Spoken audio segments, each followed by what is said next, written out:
The Great Hall of Nexus Prime Station had seen 10,000 years of galactic history. Wars had ended here. Alliances had formed here. Treaties had been signed under the light of the artificial sun that hung from the ceiling like a captured star. But in all those centuries, no one had ever laughed at a species the way they laughed at humanity that day. Senator Daniel Vance stood alone at the speaking platform. He was a tall man with gray hair and tired eyes. Behind him, a single holographic display showed evidence that had taken Earth's intelligence services 3 years to gather. Troop movements, weapon stockpiles, secret communications between military commanders. "The Dominion is building an invasion fleet," Vance said. His voice was calm and steady. "They plan to attack the Myra within the next standard month. We have confirmed this through multiple sources." High Arbiter rose from his seat among the delegation. He was massive, nearly 3 meters tall, with scales that shimmered like polished bronze. His eyes burned with ancient pride. "The human speaks lies," said. "Earth has been part of the galactic community for only 15 years. They understand nothing of politics between elder species. They see shadows and call them monsters." Laughter rippled through the council chamber. Representatives from 100 worlds smiled at each other. The humans were so young, so naive, so convinced that their small defensive fleet and primitive technology gave them the right to speak among their betters. Vance waited for the laughter to fade.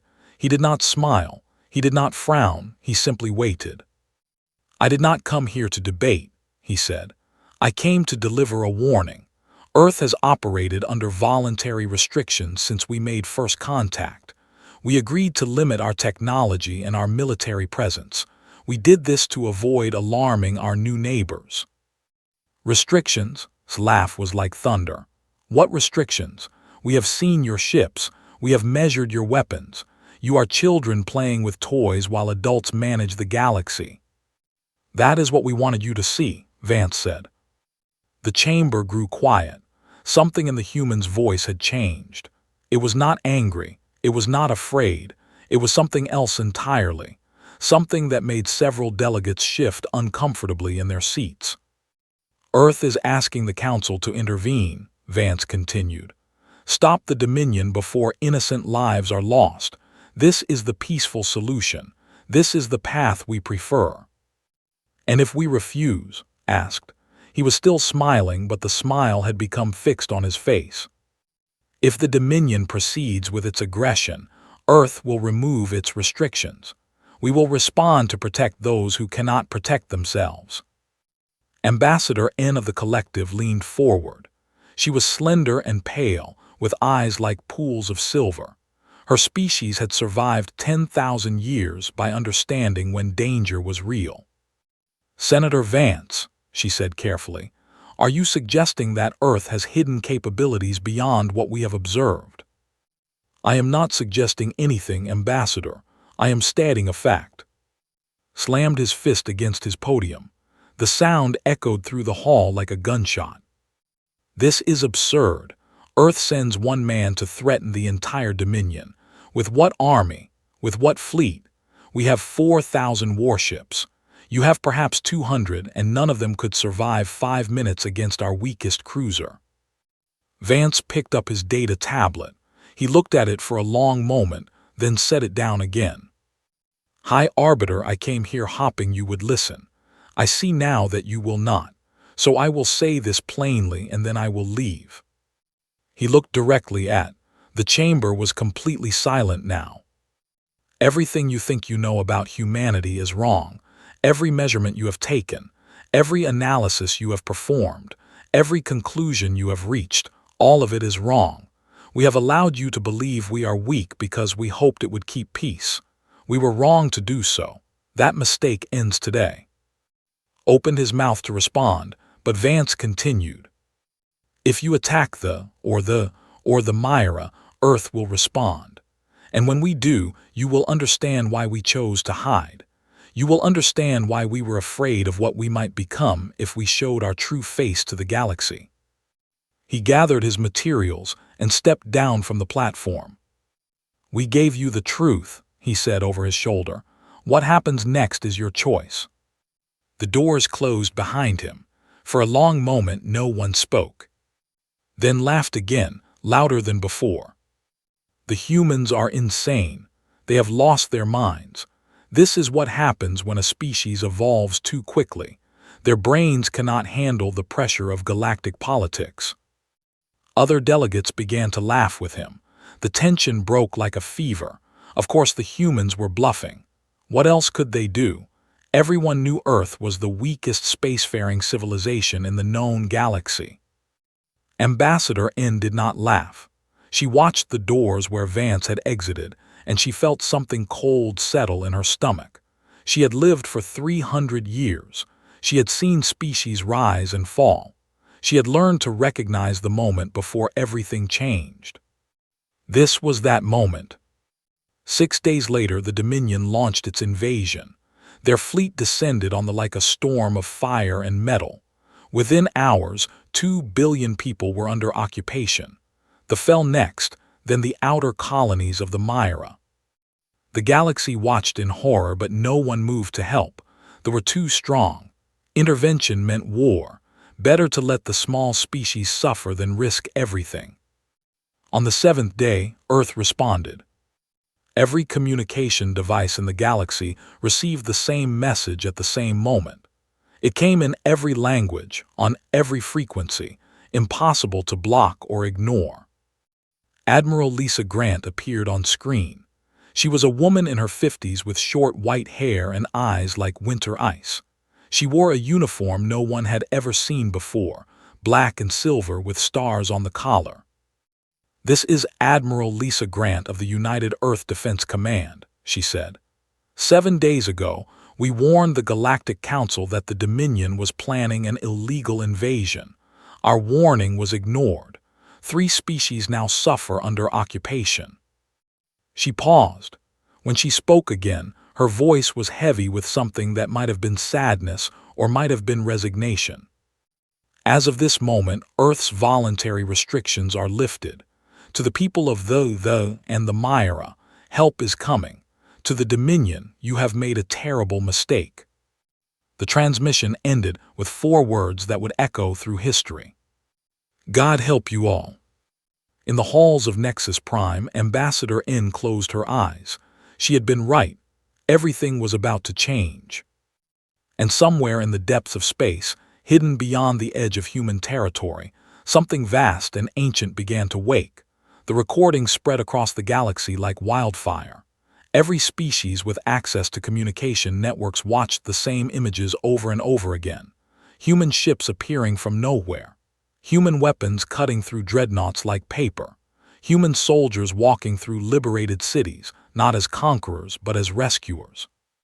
On 1,000 worlds, the reaction was the same: fear. Ambassador N of the Collective did not share that fear. She sat alone in her quarters aboard Nexus Prime and watched the recordings with careful attention. She noticed things that others missed. The human captain had given warnings before firing.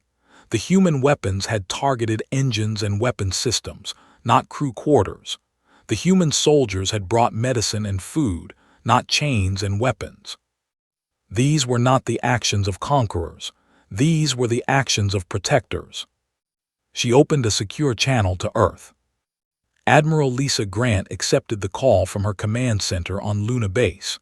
The room around her was a hive of activity, officers coordinating fleet movements across 3 star systems. She looked tired but focused. "Ambassador N," Grant said, "I wondered when you would call." "Admiral Grant, I wish to understand your intentions." "Our intentions are simple. We will free the occupied worlds. We will protect the innocent. We will hold the accountable for their crimes. Nothing more." N studied the human's face. 300 years of experience told her that Grant was telling the truth. "The galaxy fears you now," N said. "I know, that was never what we wanted."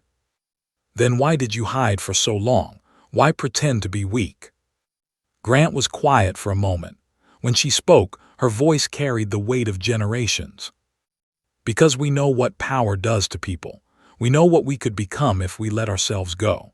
Our history is full of empires that rose on good intentions and fell into darkness. We did not want to repeat those mistakes. We thought that if we stayed small, stayed quiet, we could avoid the temptation.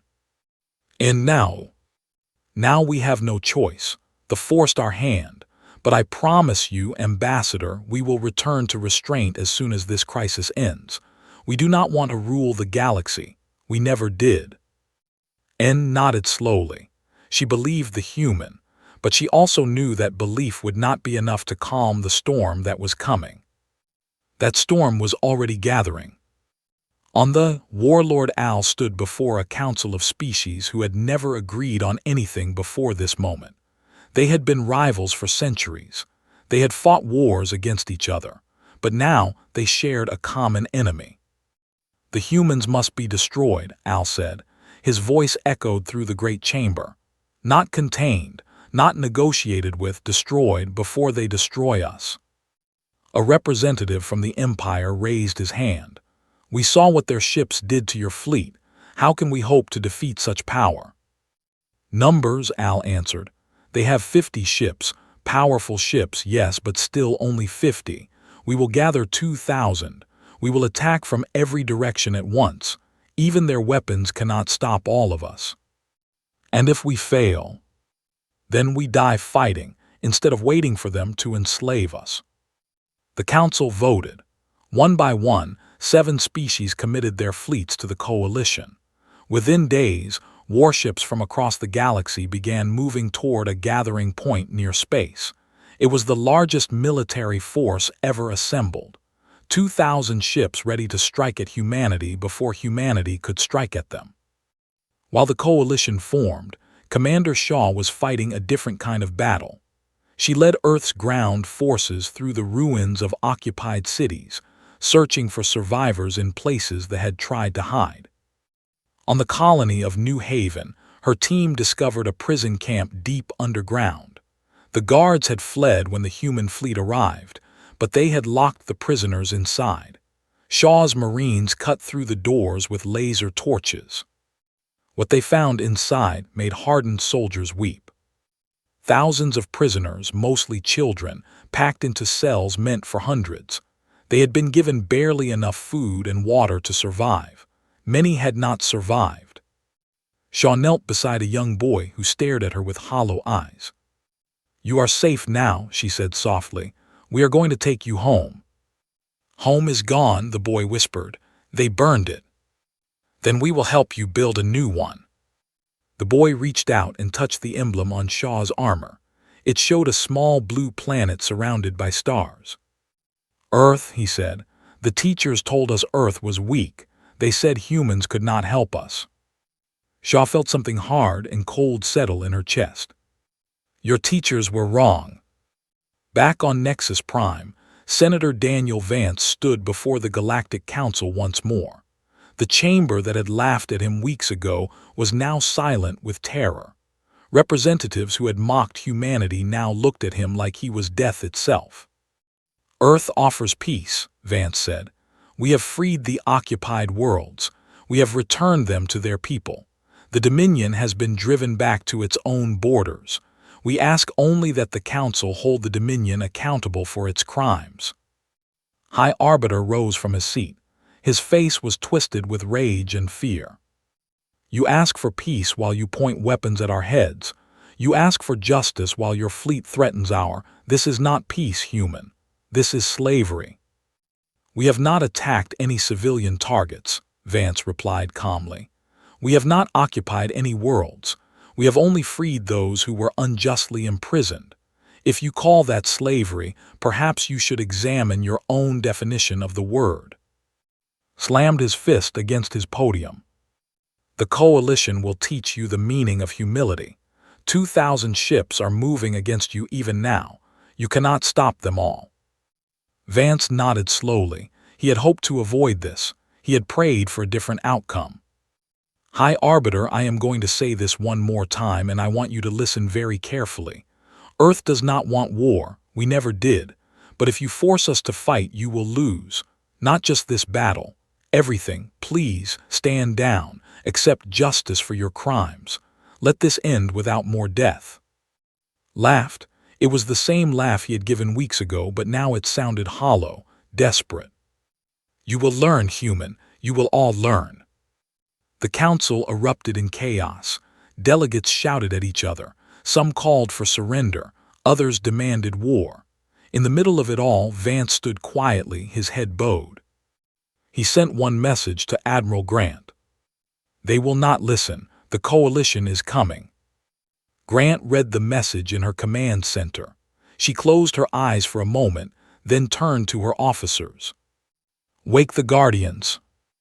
Deep in the asteroid belt, deep in the ice of distant moons, deep in places no one had ever thought to look, something began to stir. Ancient systems powered up for the first time in a century. Massive platforms the size of small worlds rotated toward the stars. Humanity had hoped to keep this secret forever. That hope was dead now. All that remained was the storm. The coalition fleet emerged from faster-than-light travel at the edge of human space. 2,000 warships from 7 species, the largest armada in galactic history. Warlord Al stood on the bridge of his command ship and felt pride swell in his chest. No force in the galaxy could stand against this. Then his sensors updated, and the pride turned to ice. The human fleet was waiting for them. Not 50 ships, not 500. Over 2,000 vessels of impossible size formed a wall of metal and light between the coalition and Earth. They had appeared from nowhere, as if space itself had given birth to them. Where did they come from? Al demanded. Our intelligence said they had 50 ships. Unknown, Warlord. They are jamming our deeper scans. We cannot determine their exact capabilities. As if that was not enough, something else appeared on the sensors. Massive objects, each one the size of a small moon, positioned throughout human space. They pulsed with energy readings that made no sense. What are those? We do not know, Warlord. Nothing in our databases matches them. Admiral Lisa Grant watched the coalition fleet from her command center on Luna Base. She felt no satisfaction, no excitement, only a deep, heavy sadness. They brought everyone, she said quietly, every ship they could find. Admiral, her tactical officer reported, the Guardians are online and ready. All fleet elements are in position. We have overwhelming advantage. I know, that is what makes this so terrible. She opened a channel to the entire human fleet. All commanders, listen carefully. Our orders are to disable, not destroy. Capture, not kill. These people are scared. They think we are monsters. We are going to prove them wrong. Use minimal force. Target engines and weapons. Avoid crew quarters whenever possible. I want prisoners, not corpses. Captain Cole received the orders aboard the Endurance. He understood them. He agreed with them. But he also knew what they meant. His crews would be at greater risk because they were holding back. Some of them might die because they refused to kill. That was the price of being human. You heard the Admiral, he told his bridge crew. Today we show the galaxy who we really are. Let us make it count. Al made his decision. Retreat was not an option. His coalition had come too far, committed too much. If they fled now, their governments would collapse. Their species would be seen as cowards. All ships attack formation. Target the largest human vessels first. We break their wall, we break their will. 2,000 ships surged forward, weapons charged, engines screamed. The largest battle in galactic history had begun. The first wave of coalition fire struck the human shields. Energy beams, missiles, kinetic rounds, everything the 7 species could throw at their enemy. The human shields flared bright but did not break, did not even flicker. Then the humans fired back. Precision strikes hit coalition ships with surgical accuracy. Engines died. Weapons went dark. Ships tumbled out of formation, disabled but intact. The humans were not aiming to kill. They were aiming to stop. But 2,000 ships was too many, even for human precision. Some shots went wide. Some ships were too damaged to save. Explosions lit up the void. Crews died screaming in the cold dark of space. Cole pushed the Endurance into the heart of the enemy formation. His ship drew fire from all directions, and his shields absorbed it all. His weapons reached out like fingers of light, touching ship after ship, leaving them drifting and helpless. "Commander Shaw," he called over the tactical channel, "the Warlord's flagship is 30 kilometers to port. Can your team reach it?" Shaw's voice came back sharp and clear. "Already on approach. We will have him in 10 minutes." Her boarding craft cut through the chaos of battle, dodging debris and weapons fire. It latched onto the hull of Al's command ship and burned through the armor. Marines in powered armor poured into the corridors. The defenders fought hard. They were warriors, proud and fierce, but they had never faced anything like human combat armor. Shaw's Marines moved faster than eyes could follow. Their weapons punched through walls. Their shields stopped everything that could throw at them. Shaw led the charge to the bridge. She kicked down the final door and found Al waiting, weapon raised. He fired directly at her chest. Her armor absorbed the shot without a scratch. "It is over, Warlord," she said. "Your fleet is broken. Your coalition is finished.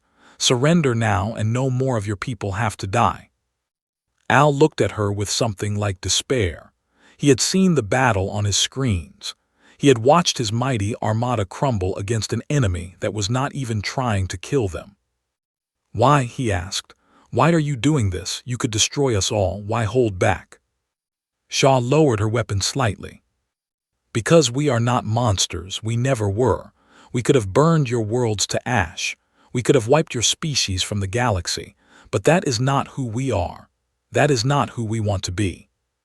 She held out her hand. "You made a mistake, Warlord.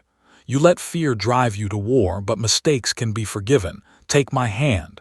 Help me end this." For a long moment, Al stared at her. Then slowly, he set down his weapon and took her hand. Outside, the Coalition fleet was breaking apart. Ships that could still move were fleeing. Ships that could not were being collected by human rescue craft. The battle that should have lasted days was over in hours. Admiral Grant watched the final reports come in. Coalition losses were significant but not catastrophic. Most of the disabled ships still had living crews.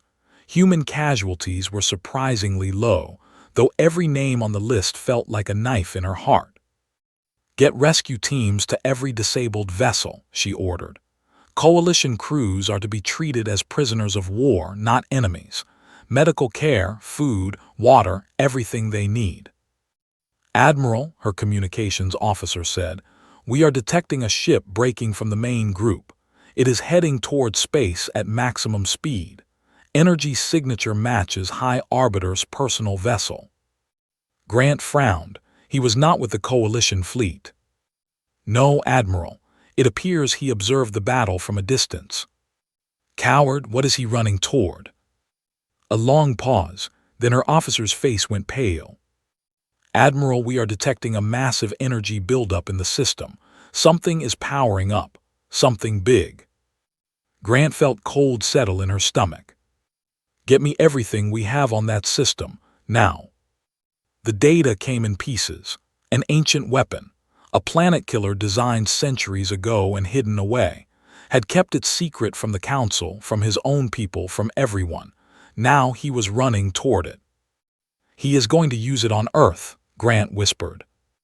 The victory celebration died before it began. The battle was won, but the war was not over. Somewhere in space, a desperate tyrant was about to commit the ultimate crime. And humanity had very little time to stop him. High Arbiter stood in the control room of the ancient weapon and smiled. The planet killer had been his secret for decades, hidden even from the Council. They had called it too dangerous, too unstable. They had ordered it destroyed. Had disobeyed. He had known even then that someday he would need it. The weapon was beautiful in its horror. A massive station built around a core of compressed stellar matter. When released, That energy would travel faster than light and strike any target in the galaxy. Nothing could stop it. Nothing could survive it. "Begin targeting sequence," commanded. "Set coordinates for the third planet of the Sol system. Earth High Arbiter. Earth, if we cannot defeat the humans in battle, we will destroy their home. Without their precious planet, they will scatter. They will lose their will to fight. The galaxy will be safe." The weapon began to hum with power. Energy built in its core, growing stronger with each passing second.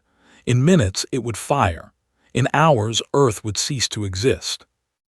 On Luna Base, Dr. Price stared at his readings and felt his heart stop. "Admiral Grant," he said, his voice barely above a whisper, "we have a problem, a very big problem." Grant joined him at his station. The data on the screen made her blood run cold. "How long until it fires?" 12 minutes, maybe less." "Can we stop it from here?" Price shook his head. "The weapon has shields unlike anything we have seen. Our weapons cannot breach them at this range. We would need to be within 10 kilometers to have any chance." "That is suicide.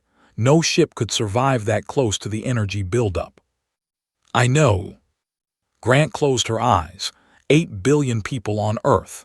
8 billion lives depending on her next decision. Captain Cole's voice crackled over the communication system.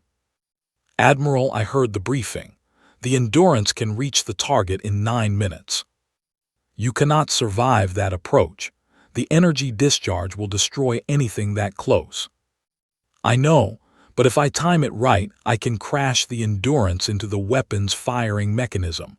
The impact will disrupt the targeting system. Earth will be safe."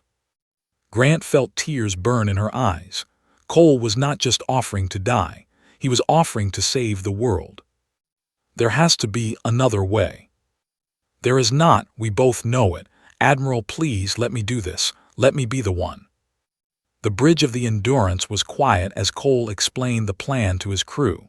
He ordered everyone to the escape pods. Most of them refused. "Captain," his second officer said, "we are not leaving you to do this alone." "That is an order, Lieutenant." "With respect, sir, some orders need to be disobeyed." Cole looked at the faces around him. These were his people, his family.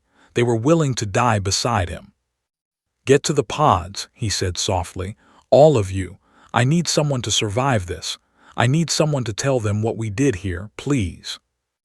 One by one, they obeyed. They saluted him as they left. Some were crying. All of them knew they would never see him again. The Endurance jumped to faster-than-light speed. Cole sat alone on the bridge, watching the stars blur past. In his pocket, he carried a photograph of his parents. They had died years ago, but he liked to think they were watching over him. "Mom, Dad," he whispered, "I hope I am making you proud." The weapon station filled his. It was massive, ugly, a wound in the fabric of space. Energy crackled around its core, building toward the moment of release. Cole pushed the engines to maximum. Warning lights flashed across his console. The hull groaned under the stress. He ignored it all. "Admiral Grant, I am on final approach. Impact in 30 seconds. Grant's voice broke. "Thank you. Tell them we were here. Tell them what we died for." The Endurance struck the weapon station at full speed. Metal tore through metal. Systems exploded. The firing mechanism shattered into a million pieces. Energy that had been building toward destruction now had nowhere to go. It collapsed inward, consuming the station in a ball of light and fire. When the light faded, nothing remained but scattered debris. Cole's escape pod was found drifting near the edge of the blast radius. He was unconscious, badly wounded, barely alive, but alive. Against all odds, he had survived. The population watched the destruction of secret weapon and understood what it meant. Their leader had tried to commit genocide. He had nearly destroyed 8 billion innocent lives out of pride and fear. When ship landed, his own people were waiting. They dragged him from the vessel and delivered him to the human forces in chains. "Take him," the council spokesperson said. "He does not speak for us. He never did." 1 month later, the galaxy gathered at Nexus Prime for a summit unlike any before. Representatives from every species filled the great chamber, but the mood was different now. The fear was fading. Something else was taking its place.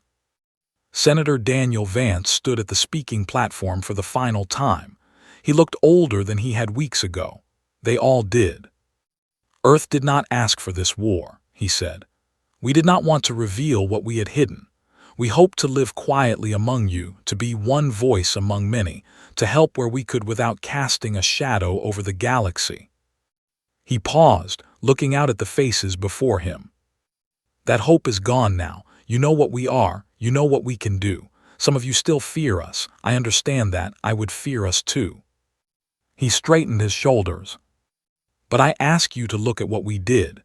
We could have destroyed the coalition fleet. We disabled it. We could have burned we freed them from a tyrant. We could have let Earth fall and responded with genocide.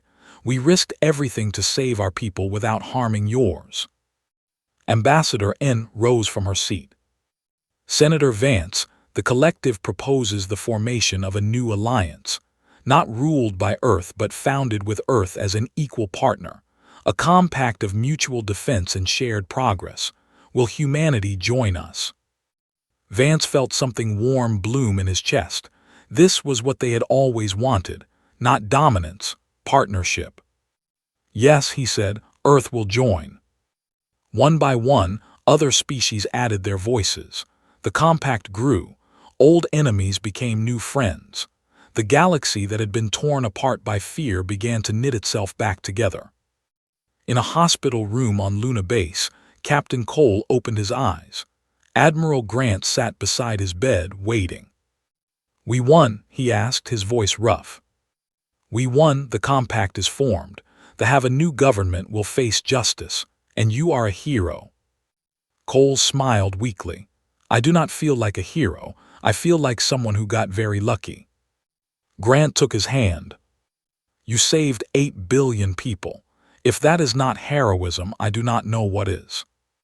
Cole turned his head to look out the window.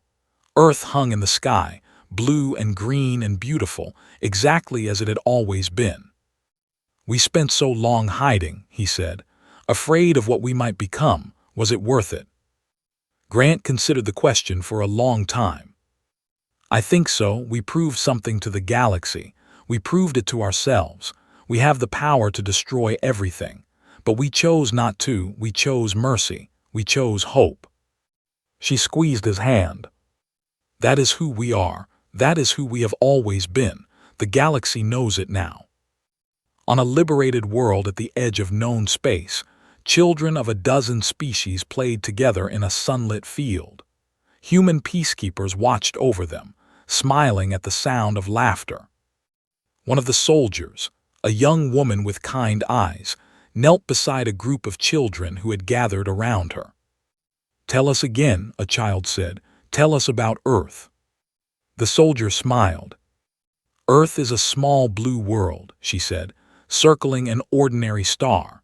The people who live there are not the strongest in the galaxy or the fastest or the most advanced, but they have one gift that makes them special." "What gift?"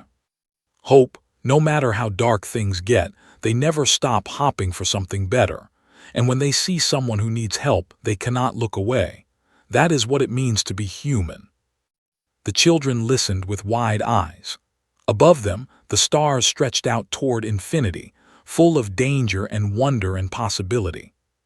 Humanity had revealed itself at last, not as conquerors, not as monsters.